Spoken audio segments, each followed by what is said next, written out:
Okay, welcome to Jesse Connect. In the previous class, we were discussing about the disinfection process. So, in that disinfection process, we have defined some of the terminologies that is very much essential for these days. Okay. So we explained about the infectious disease, what is infection, what is parasite, what is pathogen, and what is pathogenicity, and what is pathogenesis, what is epidemiology, then what is sporadic disease, what is endemic disease, and what is pandemic. And we defined the morbidity rate as well as the mortality rate. Okay. As I mentioned, I'll uh, explain it again. This one. So this mortality rate is very important as the epidemics or the pandemic or epidemiology is concerned. We have to target this. Okay, we should have more concern about this mortality rate because this mortality rate represents the final end of the human life. Okay, it's always talk about the number of deaths for a given disease, number of death for a given disease. So then, some of the characteristics of infectious diseases are the infectious disease have a characteristic signs and symptoms. Of course, I already explained it is 99% it will be fever. Okay, once the fever is coming means okay, it is related due to the um, spreading microbes. Normally, the spreading in the sense we always talk about the viruses. Okay, and we left here that is incubation period. Okay, the incubation period of that disease or the period of that organism.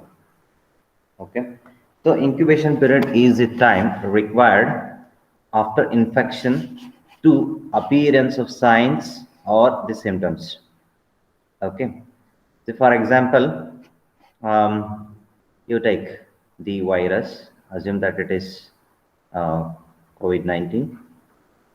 Suppose it is infected today. Assume that if it is infected today. See, when you will get the symptoms, for example, assume that the fever.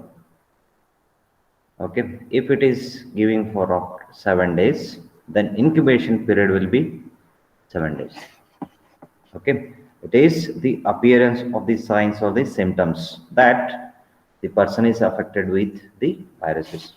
Second is the prodromal stage. Okay, prodromal stage is the period during which there is an onset signs and symptoms of the disease. Okay, it cannot be clearly found out. Okay, see, it is like what is a complete appearance of the signs. Here, you cannot clearly identify whether this person is having the symptoms or not. Okay, sometimes you will feel that cold, or sometimes you may not feel the cold. Okay, so that normally we can call it as a prodromal stage. See, we can call it as cold if it is 2%. Normally, if it is cold is less than 5%, we cannot call it as a cold. If it is more than 90%, then only we can call it as it is a completely cold. Okay, so then the period of illness, the period of illness during which the disease gets fully established, this when disease get fully established and becomes most severe with characteristic signs and symptoms. So the immune system is triggered here. In this stage, whatever the period of illness, what I'm talking now, okay, in this, the immune system is completely triggered. Okay, the last characteristics phase is the period of decline. Okay, when the signs and symptoms disappear and the disease is recovered gradually. This stage known as the covalescence. Okay. See, one is the incubation period and the prodromal stage and the period of illness and the period of decline. Then the immunity, what the normally immunity represents. See, development of immunity in a large percentage of population resisting infection and spread of pathogen is called as herd immunity. See, um, see development of the immunity in a large percentage of the population. Okay, for example, you have 100%, so 90% of the people are getting the immunity. Okay, see, means almost if 90% of the people are getting the immunity towards the infection, then we can call it as a herd immunity. There are some pathogens that go on continuous changes and cause new epidemics. Okay, we already talking about some of the variants of COVID-19. Okay, that is the some of the changes in their phases or changes in their shapes, changes in their properties that is going to happen for most of the especially for the viruses. See, bacteria, of course, will not be bothered. Okay, fungi, of course, it is not that danger as the viruses. Okay, protozoa and the algae uh, will not will not worry about that much compared with the, but still some of the fungi are there, they are very dangerous, that we cannot observe, it's very rarely observed, but we always the uh, problems associated with the viruses. Okay, um, see some of the viruses, of course, this we already sufficient medicines are available for the most of the salmonella, bacteria, influenza viruses, typhoid. Okay, so if that is are there, we can cure it. Okay. Sometimes smaller antigenic changes also occurs in the pathogens just to escape from the immune system of the host and is called the antigenic drift. Okay. See, what is the antigenic drift? See, for example, we always talking about in the newspapers and you always watching in news that the COVID-19 is changing its shape and all those things. It is variation that the changing we can call it as antigenic drift. Okay, so means it is changing in the genes itself. Okay, that is why if any variant if it is coming, so always COVID-19 it's confirmed that it's a one virus, but if it changes it's from one phases to one more phase, so always the gene of that is changed. Okay, for that we have to go for genomatic sequencing. Okay, genoic sequencing. Okay, here what they will do is that, for example, COVID-19 is there. Okay, gene 1, gene 2, gene 3. How it has it's changed. Okay, normally we can call it a genomic sequencing. Okay, it may take more than 20 to 30 days. Okay, more than 30 to 30 days to identify it has changed its shape. Okay, sometimes smaller antigenic changes also occurs in the pathogen just to escape from the immune systems of the host. See, this has to be clearly understood. Why? If it is changing its shape, or if it is escaping from its original position or original properties, it means that our immune system is developing. Remember, okay, it is very clear. See, the COVID-19 is changing its property means this virus, assume that this is one virus. If it is changing, if it is changing from its one type to other type means there is a resistance has been built up with the COVID-19. To escape from that resistance, it will change its shape or property. It is coming under the variants. Okay, it is the positive sign itself. Remember, okay, these smaller changes occurring in the pathogens from time to time when the resistance in the given population is so high. Okay, Always we can call it as when the resistance is that we can call it as a herd immunity. The pathogens cannot infect humans. In such situations, these infect the animals. Once the humans, if it is escaped, okay, definitely once the resistance power has been built, they build up with the human beings, then it will start affecting the animals because it needs the host. Remember, without host, it won't survive.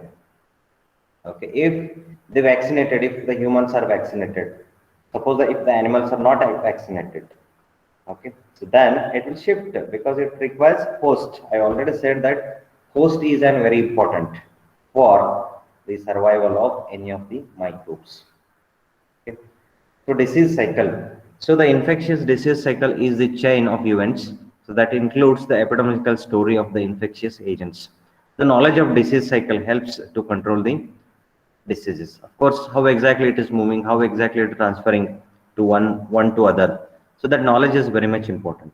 Then the sources of the diseases. A source is a site or the location where the pathogen spread to new host, either through environmental factors such as soil, water, air, food, or indirectly through animals or humans. I already said that the host is required. Then it requires some media, either through water, either through air. For example, if it is infecting to a human beings, okay, how exactly it is infecting, whether it is coming from the waters or whether it is coming from the air, so that has to be uh, discussed. Then that is nothing but the source. Then reservoirs. So the reservoirs are the natural environment such as soil, water, air, or susceptible to animals host where the pathogens survive. Okay. See, most of the time, if the surface water, if the pond water is there, okay, if lake or pond water is there, definitely their microbes will be there. Any of the viruses will be there. Okay, that is also a reservoir. Then carriers. So carriers are the individual already infected with the pathogens. Okay, humans are the most important carriers of the certain pathogens. For example, if one person is there, okay, the two persons are there, suppose this person is infected, okay, then he will called as a carrier. If with the first person and the second person is affected, then we can call it as the first person is the carrier for the second person. So four types of carriers have been recognized. One is active carriers, one is active carriers. Second one is the convalescent carriers, then healthy carriers, then incubatory carriers. Okay. So active carriers are who have an overt clinical cases of disease. Okay. Means if the virus is completely accumulated with its complete body. Okay. So then definitely the even a fraction of seconds or fraction of minutes he can spread. Okay, that you can call it as the active carriers. Then convalescent carriers, those who have recovered from the infectious disease but contains pathogen in sufficient numbers. Okay, he is recovering but still he is infected. Then healthy carriers, so who harbor pathogens without being affected. Okay, see, means inside he is there but he is not affecting. Okay, he is not affecting anybody. Then incubator carriers, who incubate pathogens into large number of without falling ill. For example, asymptomatic, you can call it as asymptomatic. Asymptomatic. See, some of the asymptomatic persons also, okay, they are going to spread. Okay, they can incubate the pathogens into large number without falling ill. He will not understand he has get infected. Okay. See, some of the non-human reservoirs of the infective agents. Of course, this will not discuss. Hmm. We'll move on to the next. Okay. Overall, how the transmission of the diseases have been done. Okay. First one, that is, I already said that it requires the host. Okay, it requires host. So then airborne contact, so vehicle transmission and vector-borne transmission. So airborne transmission, the pathogens remain suspended in air. okay, and are transmitted through a droplet of nuclei of small particles. Remember, see, and now we can saying that the 19 is airborne. So initially in the first lockdown, it was they say that it is not airborne, but now they are saying it is airborne. So airborne in the sense, okay, it is transmitting through a small droplets of nuclei. Okay, if it is of the size of 1.1 to 4 micrometers, it is 1 to 4 micrometers. Okay,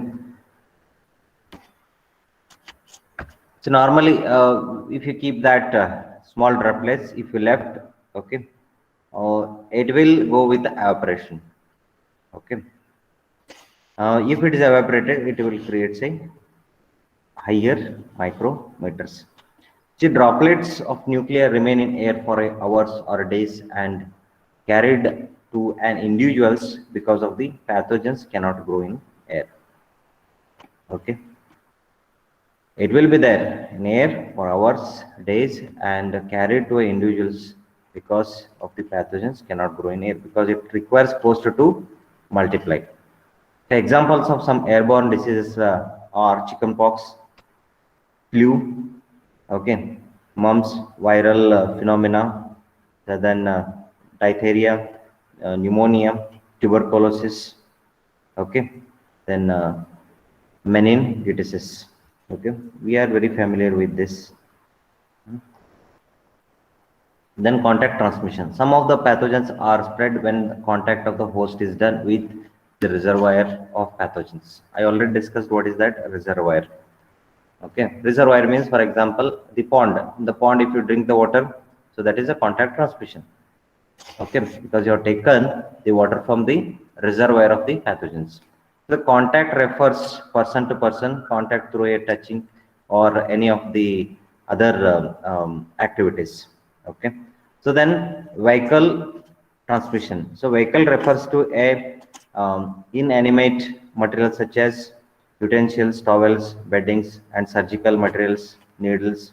Okay, if any injections if we are using, so that is vehicle transmissions. Okay, normally some of the bacteria related to the um, Staphylococcus and Bacillus E. coli is very important. Okay, so these are always spread through an vehicle transmission. Okay, vector-borne transmission, a living organism that transmit a pathogen is known as vector, such as, for example, dogs, cats, bats. If they are transmitting, it is vector-borne transmission. Okay. So when pathogen does not undergo morphological or physiological change within the vector, it is called harborage transmission. Of course, it is not required. Suppose what we are talking about the variants. If any way, if any variants, okay, if any variants are not coming, okay, then that we can call it as the harborage transmissions. Okay, only the C19, if it is transmitting to C19, then no problem. When the pathogens undergo morphological changes within the vector, it is called biological transmission.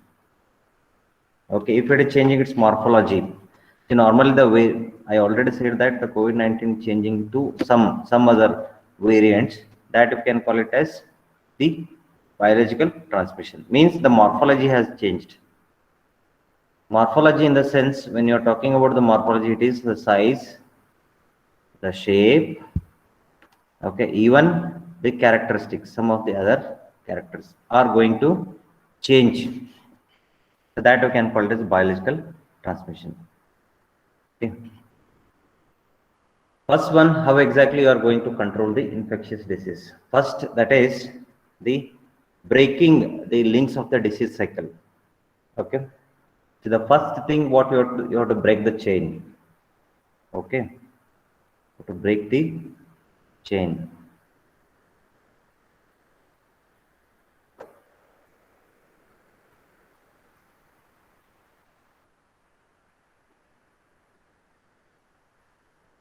Once you break the chain, okay, definitely the cycle of the disease cycle, it is going to break. Okay, for example, each of the disease, it is having its own cycle. Okay, what you have to do is that, from example, if it is starting point, okay, S1, next it will go to S2, if it is over to S3, if it is over to S4. Okay, so then you have to cut here, you have to cut this, so then the remaining S3 and S4 will be safer.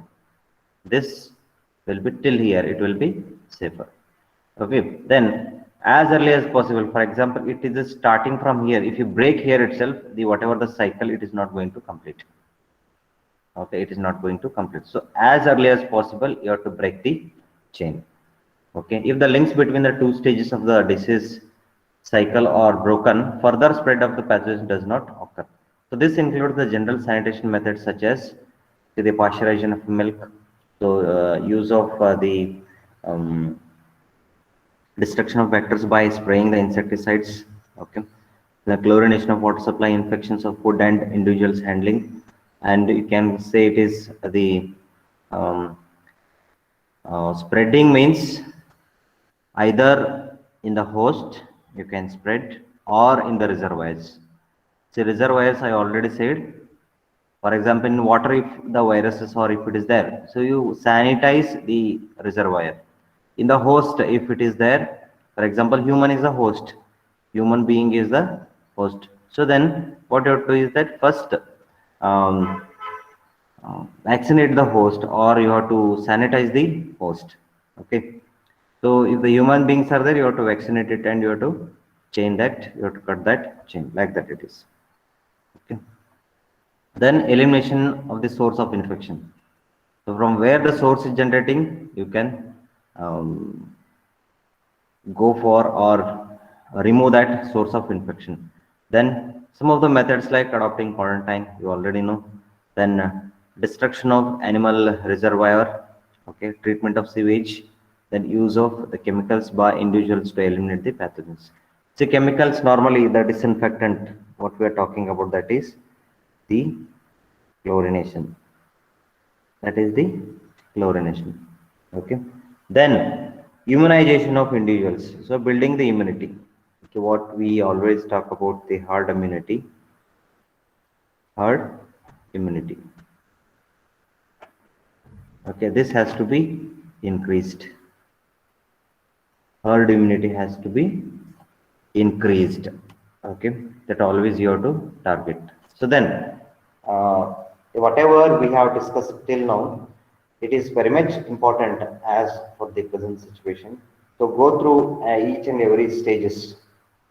Okay, the disinfection process we are talking about, that it is the killing of the pathogens. So then how the disease is going to spread, why we should use the disinfectant, what is the basis or what purpose we have to use it. Okay, that knowledge of that, it is very much essential.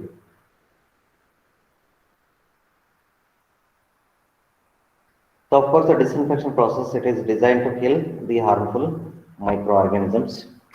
Okay, and it is, the disinfection is different from, it is different from the sterilization. This is different and this is different. Okay, see the disinfection means you apply some external agent, like I already said, the bleaching powder. If you use bleaching powder, okay, then you are going to kill the pathogens. But sterilization, which we are doing, it is under the pressure. Okay, whatever it is there, it is under the pressure. For example, pressure cooker. Best is pressure cooker is the best example for the sterilization. Okay, under pressure, under the um, water steam, with the help of the steam, if you are killing the pathogen, that is the sterilization. Okay. So then in this one law is there that we can call it a Chick's law. Okay. So what is this Chick's law? It is going to represent so rate of kill proportional to the time of contact and the concentration of the disinfectant. So see, in the disinfection, assuming that we are using the bleaching powder, we are using the bleaching powder. So then which one you are disinfecting? For example, assume that in water, in a bucket of water, we have around 100 E. coli are there. Assume that E. coli is very dangerous. E. coli is one bacteria which is responsible for creating the stomach related diseases. Okay. For example, assume that you have 100 E. coli are there. Then what I'll do is that I'll add some dose of bleaching powder. I'll add some dose of bleaching powder. Assume that the bleaching powder is 100 milligram per liter. Assume that I am adding 100 milligram per liter. So even the concentration of the bleaching powder we are expressing in terms of milligram per liter. Okay. So then I'll add the bleaching powder here. So once I add it, so what you have to do is that you have to give the sufficient contact time. Assume that this is the E. coli and this is the bleaching powder. Then what you have to do is that you have to give sufficient time for the contact. Okay, and the dose. This is the dose and this is the contact time. So normally the contact time for the bleaching powder, it is 30 minutes. Okay. And this has to be decided 100 milligram per liter, or whether it is 200 milligram per liter, or 10 milligram per liter, or it is a 5 milligram per liter. This has to be depends on the how many E. coli are there. Okay, it depends on how many E. coli are there. For example, assume that for 100 E. coli, I am using 100 milligram per liter of disinfectant. Even assume that if it is if one E. coli is there, okay, then you cannot add 100 milligram per liter. Okay, it is not correct. If one E. coli is there, okay, then 100 milligram per liter not required. Okay, 100 milligram per liter not required. It is more. So then it has to be decided based on the concentration of the microorganisms or concentration of the pathogens. If the pathogens are less, or if it is not there, then disinfection is not required. Okay, if no pathogens, why you're adding the disinfectant? So that is how it has to be decided. Then what the Chick's law is going to say. For example, whatever the rate of kill, if 100 E. coli if you are killing, 100 E. coli if you are killing, okay, it is directly proportional to the, okay, or contact and the concentration of the disinfectant. Okay. If you keep it for more contact time, definitely it is going to increase the efficiency of the disinfection. Okay, or the more killing is going to happen. Okay. This how the disinfection and the growth of the microorganisms, how the stabilization is going to happen. Okay, so this will have the next class.